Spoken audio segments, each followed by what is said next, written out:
Mandaitivu படுகொலைகளுக்கு Douglas Devananda உடந்தை. வீதியில் சென்ற மனைவிக்கு கணவனால் நேர்ந்த விபரீதம், பின்னர் நடந்த அதிர்ச்சி சம்பவம். வைத்தியசாலையில் வாங்கிய சாப்பாட்டு பொதியில் காத்திருந்த விருந்தாளி. ரகசிய தகவலால் 10 பெண்கள் கைது, சுற்றி வளைக்கப்பட்ட மசாஜ் நிலையம்.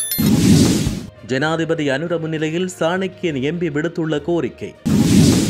செம்மணி மனித புதைகுழி விவகாரம், சபையில் பொங்கி எழுந்தார் சிவஞானம் ஸ்ரீதரன். யாழ் மனித புதைகுழி விவகாரம் வெறும் வதந்தி என்கிறது அனுர தரப்பு. எதிர்க்கட்சி எம்பிக்கள் வெளிநடப்பு, ஜனாதிபதி நாடாளுமன்றத்துக்கு வருகை. மீண்டும் நாட்டில் எரிபொருளுக்கு தட்டுப்பாடு, நாட்டு மக்கள் வரிசையில். முன்னணியின் பொய் அம்பலம், 13ஆம் திருத்தமே ஆரம்ப புள்ளி. யாழ் மற்றும் கொழும்பு விமான சேவை குறித்து வெளியாகிய புதிய தகவல். உயிர்த்த ஞாயிறு தாக்குதல் இழுத்தடிக்கப்படும் விசாரணைகள், விடுக்கப்பட்டுள்ள முக்கிய கோரிக்கை. தொடர்பென விரிவான செய்திகள். யாழ்ப்பாணம் மண்டைதீவில் இடம்பெற்ற மனித படுகொலைகளுக்கு முன்னாள் அமைச்சர் டக்ளஸ் தேவானந்தாவும் உடந்தையாக இருந்துள்ளதாக நாடாளுமன்ற உறுப்பினர் ஸ்ரீதரன் குற்றம் சுமத்தியுள்ளார். நாடாளுமன்றத்தில் இன்று தமிழ் தேசிய கட்சியின் நாடாளுமன்ற உறுப்பினர் ஸ்ரீதரன் இவ்வாறு தெரிவித்தார். அத்துடன் மண்டைதீவில் இடம்பெற்ற மனித படுகொலை தொடர்பில் டக்ளஸிடம் விசாரணைகள் நடத்தப்பட வேண்டும் என்றும் அவர் கோரிக்கை விடுத்துள்ளார். தன்னுடைய மனைவியை சுட்டுக் கொன்ற கணவன் கடந்த திங்கட்கிழமை தன்னைத்தானே சுட்டுக் கொன்று உயிரை மாய்த்துள்ளார். முன்றாகலை மாவட்டம் மேதகம போலீஸ் பிரிவுக்குட்பட்ட கெந்தவின்ன கொஸ்கலந்த பகுதியில் இந்த சம்பவம் பதிவாகியது. சம்பவத்தில் அதே பகுதியைச் சேர்ந்த 49 வயதுடைய சுனில் லிசானாக் என்பவரே இவ்வாறு உயிரிழந்துள்ளார். குறித்த நபருக்கு கடந்த 14ஆம் தேதி மனைவியுடன் வாக்குவாதம் ஏற்படுத்தியடுத்து மனைவி வீட்டை விட்டு வெளியேறி வீதியில் நடந்து சென்றபோது அவர் மனைவியின் பின்னால் சென்றவரை சுட்டுக் கொன்றுவிட்டு தப்பிச் சென்றுள்ளார். இறந்தவர் ஒரு குழந்தையின் தாயான 38 வயதுடைய MG நிரோஷா பிரியதர்ஷன் என குறிப்பிடப்பட்டுள்ளது. மனைவியை சுட்டுக் கொன்றுவிட்டு தப்பிச் சென்ற சந்தேக நபரை போலீசார் தேடி வந்ததோடு இதன்போது மனைவியை சுட்டுக் கொண்ட அதே துப்பாக்கியால் தன்னைத்தானே சுட்டுக் கொன்று உயிரிழந்த நிலையில் அவர் சடலமாக மீட்கப்பட்டுள்ளார். குருணாக்கல் பாவனில் ஆதார வைத்தியசாலையின் உணவகத்திலிருந்து வாங்கிய சாப்பாட்டு பொதியில் நத்தை ஒன்று காணப்பட்டுள்ளது. இந்த சம்பவம் நேற்று பதிவாகியது. பெண்ணொருவர் வைத்தியசாலையில் சிகிச்சை பெற்ற சகோதரியை பார்க்க சென்றபோது மாவனல் ஆதார வைத்தியசாலையின் உணவகத்திலிருந்து சாப்பாட்டு பொதியொன்றை வாங்கினார். இந்த சாப்பாட்டை குறித்த நோயாளி உண்ணும் போது பொதியில் இறந்த நத்தை ஓட்டுடன் இருப்பதை கண்டுள்ளதோடு குறித்த நோயாளிக்கு ஒவ்வாமை ஏற்பட்டுள்ளது. இது வைத்தியசாலை நிர்வாகத்துக்கு தெரியப்படுத்தப்பட்டதைத் தொடர்ந்து பொது சுகாதார பரிசோதகர்கள் உணவக உரிமையாளரை கடுமையாக எச்சரித்துள்ளதாக தெரிவிக்கப்படுகின்றது. களுத்துறையில் பாதுவை நகரத்தில் மசாஜ் நிலையம் என்ற போர்வையில் இயங்கிய 2 விபச்சார விடுதிகளில் மேற்கொள்ளப்பட்ட சுற்றி வளைப்பில் 10 பெண்கள் உட்பட 11 பேர் பாதுவை போலீசாரினால் கைது செய்யப்பட்டுள்ளனர். பாதுவை போலீசாருக்கு கிடைத்த தகவல் ஒன்றின் பேரில் மேற்கொள்ளப்பட்ட சுற்றி வளைப்பின் பொழுதே சந்தேக நபர்கள் கைது செய்யப்பட்டுள்ளனர். கைது செய்யப்பட்டுள்ளவர்களில் மசாஜ் நிலையத்தின் உரிமையாளரும் காணப்படுவதாக போலீசார் தெரிவித்துள்ளனர். 20 முதல் 50 வயதுக்குட்பட்ட 10 பெண்களை கைது செய்யப்பட்டுள்ளதாக போலீசார் தெரிவித்துள்ளனர். கைது செய்யப்பட்டுள்ள சந்தேக நபர்கள் வர்த்தகர்கள் மற்றும் இளைஞர்களை இலக்கு வைத்து மசாஜ் நிலையம் என்ற போர்வையில் விபச்சார விடுதியை நடத்தி வந்துள்ளதாக போலீஸ் விசாரணைகளில் இருந்து தெரிய வந்துள்ளது. மேலும் இது தொடர்பிலான மேலதிக விசாரணைகளை பாதுவை போலீசார் மேற்கொண்டு வருவதாக குறிப்பிடப்பட்டுள்ளது. மாகாண சபை தேர்தலை நடத்துவதற்கான தேதியை அறிவிக்க வேண்டும் என இலங்கை தமிழரசு கட்சியின் மட்டக்களப்பு மாவட்ட நாடாளுமன்ற உறுப்பினர் சாணக்கியன் அரசாங்கத்திடம் கோரிக்கை விடுத்தார். இன்றைய தினம் இடம்பெற்ற நாடாளுமன்ற அமர்வில் உரையாற்றிய போது அவர் இந்த கோரிக்கையை விடுத்தார். மாகாண சபை தேர்தலை நடத்த அரசாங்கம் தயாராக உள்ளது என்றும் சட்ட சிக்கலின் காரணமாக அவர்கள் அதை நடத்த மாட்டார்கள் என்றும் சிலர் கூறுகிறார்கள். அப்படியானால் அந்த பிரச்சனையை தீர்த்துக் கொள்வோம் என நாடாளுமன்ற உறுப்பினர் கூறியுள்ளார். ஜனாதிபதி அன்ருகுமார திசாநாயக்க நாடாளுமன்றத்தில் இருக்கும்போது அந்த கோரிக்கையை முன்வைப்பதாகவும் நாடாளுமன்ற உறுப்பினர் இதன் பொழுது குறிப்பிட்டுள்ளார். யாழ்ப்பாணம் செம்மணி சித்துப்பாத்தி மனித புதைகுழியில் மீட்கப்பட்ட எலும்புக்கூடுகள் குறித்து நீதியான விசாரணைகள் மேற்கொள்ளப்பட வேண்டும் என தமிழரசு கட்சியின் நாடாளுமன்ற உறுப்பினர் சிவஞானம் ஸ்ரீதரன் கோரிக்கை விடுத்துள்ளார். இன்றைய நாடாளுமன்ற அமர்வில் உரையாற்றிய போது அவர் இவ்வாறு தெரிவித்தார். கடந்த 2010ஆம் ஆண்டுக்கு முற்பட்ட 30 ஆண்டுகளுக்கு மேல் தமிழ் மக்கள் மீது மேற்கொள்ளப்பட்ட யுத்தம் காரணமாக காணாமல் ஆக்கப்பட்டவர்களும் படுகொலை செய்யப்பட்டவர்களும் மனித எலும்புக்கூடுகளாகவும் எச்சங்களாகவும் மீட்கப்பட்டனர். மண்டைதீவு செம்பாட்டு தோட்டம் புனித தூமையார் ஆடித்த கரகாமையில் திருக்கீதீஸ்வரம் முல்லைத்தீவு குமளமுனை கொக்கு தொடுவாய் மனித புதைகுழிகளின் வரிசையில் தற்பொழுது யாழ்ப்பாண செம்மணி சித்துப்பாத்தி மயானத்தில் தோண்டி எடுக்கப்பட்ட மனித எலும்புக்கூடுகள் காணப்படுகின்றன. சித்துப்பாத்தி மயானத்தில் கண்டெடுக்கப்பட்ட எலும்புக்கூடுகள் எவ்வித ஆடைகளுமின்றி அடித்து நொறுக்கப்பட்ட நிலையில் சிறுவர்கள், கைக்குழந்தைகள், பெண்கள் என்ற அடிப்படையில் அங்கு புதைக்கப்பட்டுள்ளதாக அறிக்கைகள் குறிப்பிடுவதாகவும் அவர் தெரிவித்தார்.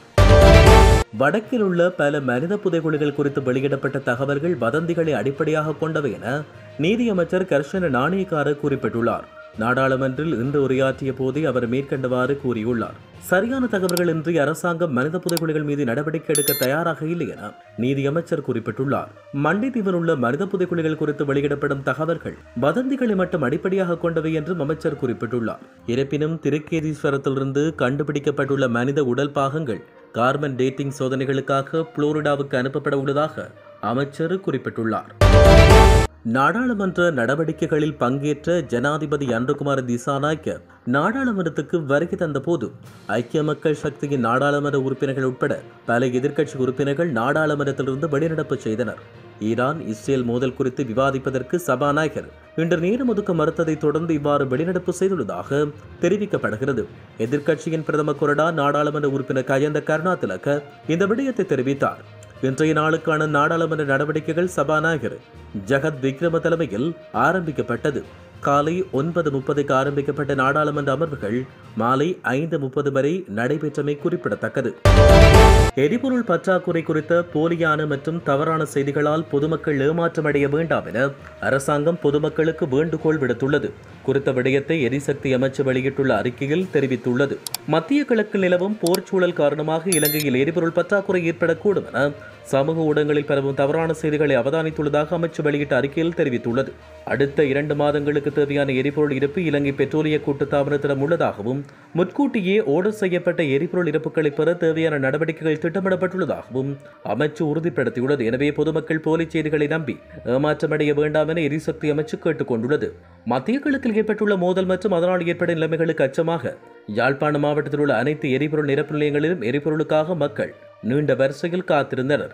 ஜாழ் நகரம் மற்றும் அதன் புறநகர் பகுதிகளில் உள்ள பல்நோக்கு கூட்டுறவு சங்கங்கள் மற்றும் தனியார் நிரப்பு நிலையங்களில் எரிபொருளை பெற்றுக்கொள்ள மக்கள் அதிக அளவில் கூடி வருவதால் அந்தந்த நிலையங்களில் நீண்ட வரிசைகள் ஏற்பட்டுள்ளன. குறிப்பாக மத்திய கிழக்கில் தொடரும் நிலவரம் உலகளாவிய எரிபொருள் விநியோகத்தை பாதிக்கக்கூடியதாக இருப்பதால் மக்கள் முன்னேற்பாடாக எரிபொருள் சேமிப்பதற்கு துணை போகின்றனர். இது தொடர்பில் இலங்கை பெட்ரோலிய கூட்டுத்தாபனத்தின் வடமாகாண பிராந்திய முகாமையாளர் கூறுகையில், வடக்கு மாகாணத்தில் தேவையான அளவில் எரிபொருள் இருப்பு உள்ளது. நிரப்பு நிலையங்கள் வழக்கம் போல் இயங்குகின்றன. செயற்கையாக தட்டுப்பாடு உருவாகும்படி செயற்பட வேண்டாம் என அவர் இதன் பொழுது தெரிவித்தார். தமிழ் தேசிய பேரவை ஜனநாயக தமிழ் தேசிய கூட்டணியுடன் மேற்கொண்ட கூட்டு ஒரு கொள்கை கூட்டு என தெரிவிக்கப்படுகிறது.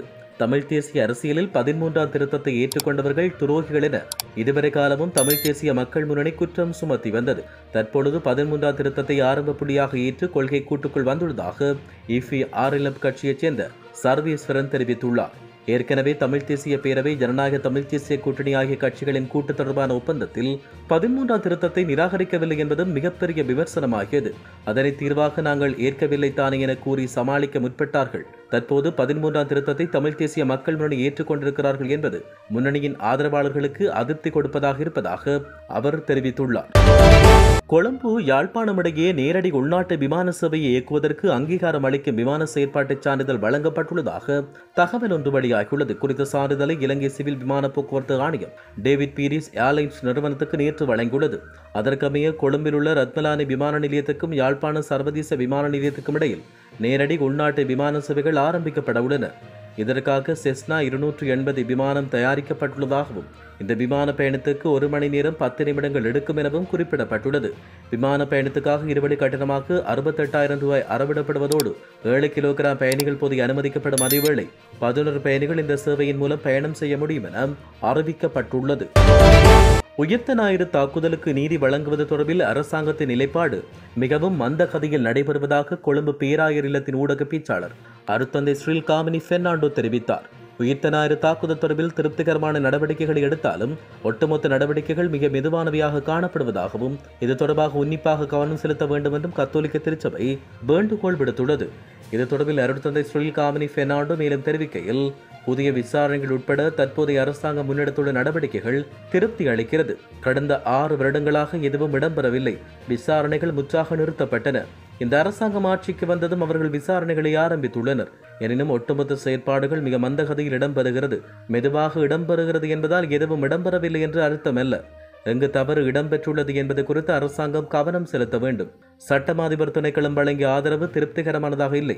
இதன் காரணமாக நாங்கள் தனியான ஒரு வழக்குரைஞர் அலுவலகத்தை கோருகிறோம். அந்த அலுவலகம் தொடர்புடைய விசாரணைக்கு உதவுவதோடு பயங்கரவாத தாக்குதல்களை ஆராய்ந்த ஜனாதிபதி விசாரணை ஆணையத்தின் பரிந்துரைகளை செயற்படுத்துவதோடு சில நபர்களுக்கு எதிராக குற்றவியல் குற்றச்சாட்டுகளை பதிவு செய்வதும் அடங்கும் என கொழும்பு பேராயரின் பேச்சாளர் அருட்தந்தை ஸ்ரீல் காமினி பெர்னாண்டோ இந்த விடயத்தினை தெரிவித்துள்ளார்.